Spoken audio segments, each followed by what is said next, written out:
అబ్బా టైము చూస్తుంటే 12 అయిపోతుంది. హాయ్ ఇంకా రాలేదు ఏమిటి? ఏమైంది అత్తయ్య? కాళ్ళు కాలిన పిల్లిలాగా అలా తిరుగుతున్నారు.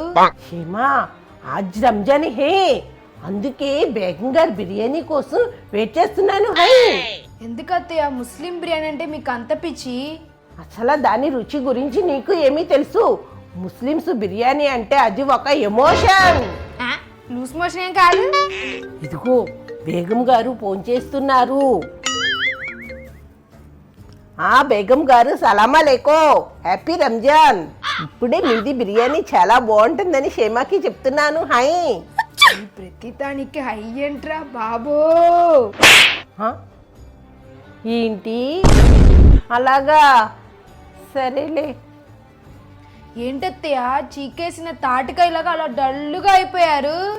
ఏమీ లేదు షేమా, బేగం గారికి ఒంట్లో బాగాలేదంట. ఈరోజు మనకి బిర్యానీ రాదు. నాకు ముందే తెలుసు. హై హ్యాపీ రంజాన్ అత్తయ్య.